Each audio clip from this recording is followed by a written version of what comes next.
There's nothing any finer than a taste of freedom after being shut up against your will. The Gregory party is now enjoying their second bit of freedom since landing at Euclidia, the magic island. When Jerry and Joan set out to do a little detective work in the lower levels of the island, they were only hoping, and rather faintly hoping at that they might possibly discover some weak link in the Euclideans' plans to keep them prisoners. They had more good luck than anyone expected and found one of the fast submarines with no one guarding it. Mrs. Gregory and the captain arrived at the same time, and with Joan at the controls, our four friends have helped themselves to the 100-foot submarine. They are now racing to get away from Euclidia and the power of G-47 and his scientists. I believe we have now attained maximum speed. You may close that valve, Jerry. Okay, Joan. Close it is. How can you maintain your speed in this thing if you shut off the compressed air, Joan? The air is not used as motive power, Captain Bradford. It merely forces the fuel pellets into the combustion tank. But, Joan, darling, what makes this submarine go? Did you not see that small cylinder Jerry inserted in that heavy projectile-shaped tank? See here, Mrs. Gregory, one of these little things. I see them, Jerry, but they're hardly larger than a golf ball. They are quite large enough to propel this submersible ship for a distance of 25 miles at maximum speed. But, Joan, 25 miles on one of these little capsules? Approximately, Captain. Sure. There's enough of these little things here to take us to Los Angeles. To Los Angeles? Precisely, Mother. The first requirement when a submarine commander lands her boat at Euclidia is to refuel, and the minimum charge is for 5,000 miles. 5,000 miles? And we're only about 4,000 from home. Then you mean... Oh, I can't even seem to say it. You mean we're actually away from that island with enough fuel to take us safely back to California? I have stated the simple truth. Well, it may be the truth, Joan, but it isn't so simple. How's our speed now? We are making only 44 knots. There is some slight defect in the gas combustion apparatus. Only 44 knots. Yeah. Too bad we've got to crawl along at 44 miles an hour on the water. I'll bet the Navy would feel bad if their ships wouldn't do any better than this. There is no Navy in the world with a submarine that will make any such speed, or even half of it, Jerry. Oh, Jerry was only kidding you, Joan. 44 knots. 44 nautical miles an hour. Why, that's faster than our heavy surface craft can travel. It is interesting to contemplate the advances which may be made after this system of propulsion has been perfected. Yeah. Maybe they'll do all right after they've quit fooling around and really get these things to running. Now, Jerry, if you'll let Joan be sensible for a few minutes, I'd like to ask her a few questions about the continued operation of this boat and learn something about how to navigate. This is my first submarine experience. Okay, Tex. I'll keep still. What is it you wish to know, Captain? Well, you started this thing and you're keeping it running. So if you know how to do that, I'll leave it in your hands. But I'd like to be of some help to you. Thought it might be with the navigation.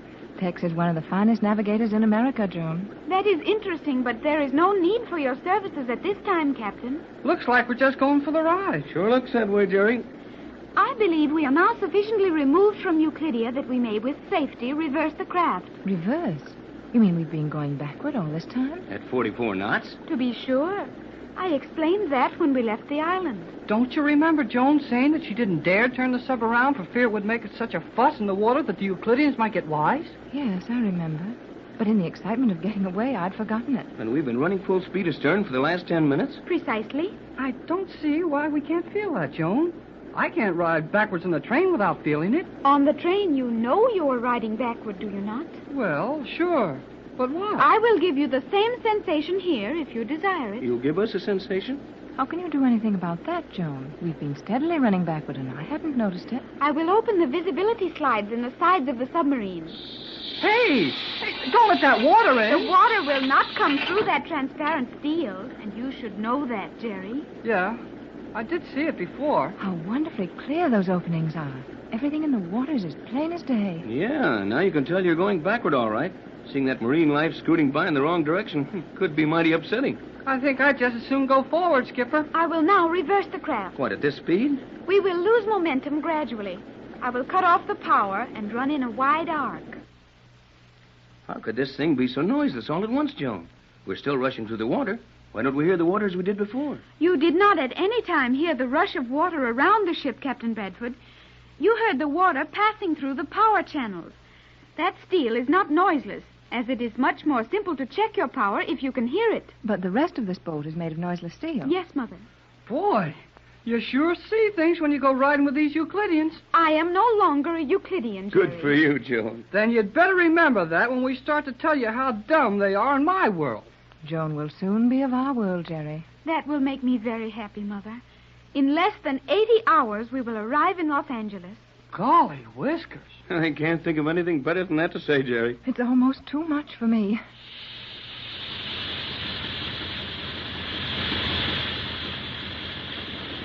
Hey, you sure take off fast. We are in a hurry, are we not? We're in a hurry to get away from Euclidia, yes. But, Joan, is this submarine safe at such speeds? Euclidean machinery is nearly perfect. Speed has no effect on this craft. Well, it sure has some effect on me. Are we doing full speed already? The maximum will be attained in a few more seconds, Captain. One thing nice about these things, they sure make up their minds plenty fast. Joan, I don't mean to worry you with a lot of childish questions, but I'm interested in navigation. Now, how do you know where we're going? Just what I'd like to know. These steel slides in the side of the ship are fine, but I can't see where they'd be any help in navigating. Show 'em the gadgets, Joan. Gadget? Sure, the dingus. Thingamajig you navigate with.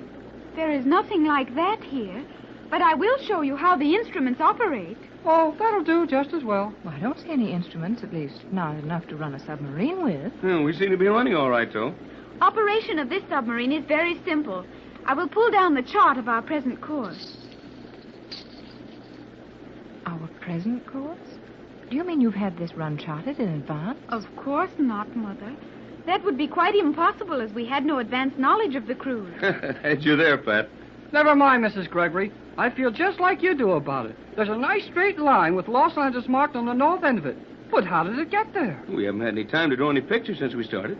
This is one of our 16 basic or permanent charts, showing a true course from Euclidia to the 16 principal ports of the world. And our course is a perfectly straight line? Insofar as navigation is concerned, yes.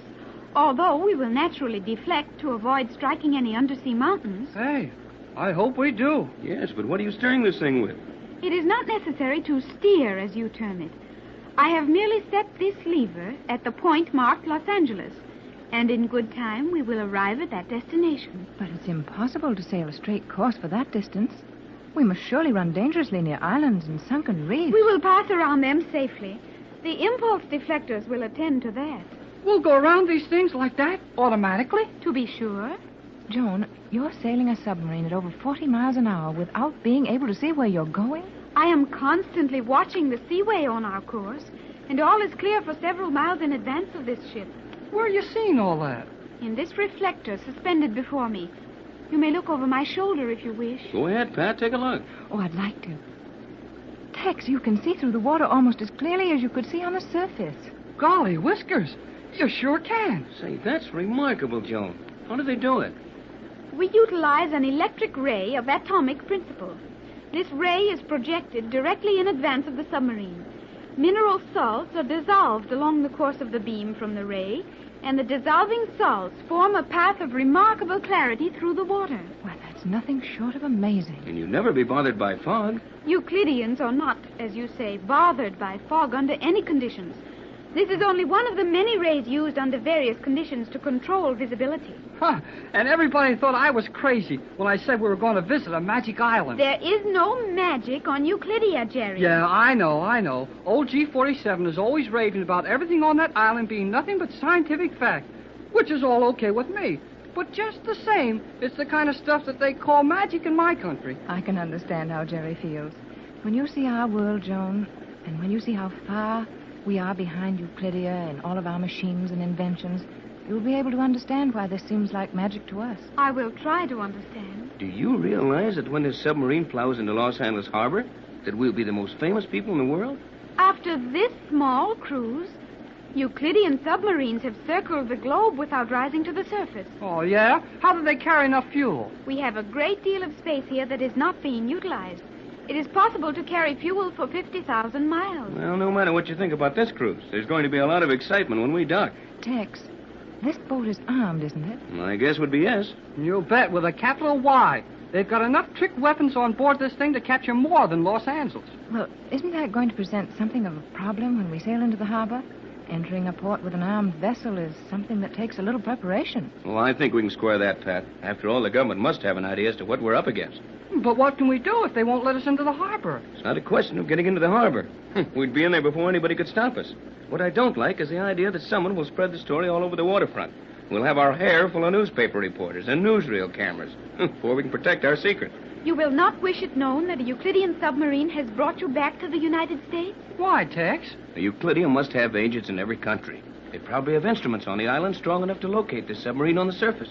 They'd pick the news out of a dozen news broadcasts in an hour.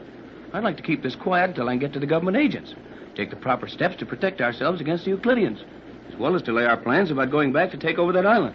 But we'll have to come up somewhere, Tex. And if we don't come up in some harbor, well, we'll never reach land, and I don't see how it can be helped. Can you offer anything, Joan? That is a simple problem. Maybe it is to you, but it looks plenty hard to me to pop up out in the ocean someplace, hide a submarine, and walk into the harbor. Jerry may be sketching it rather broadly, Joan, but that's what we have to think about. I will take care of that. When we reach a position within 5 miles of the harbor, we will submerge to the ocean floor. The submarine will remain there indefinitely, safely anchored, and we will proceed to the harbor with our life rings. Sounds easy. But 5 miles is a long ways to swim. If we could get out of a submarine on the ocean floor and reach the surface alive. Yeah, it's no sense to try to get from a sub to the surface. With the equipment I will show you, it will be easy. Please have no fear of that. If we are allowed to reach the harbor, I promise you we will land without the submarine and without trouble.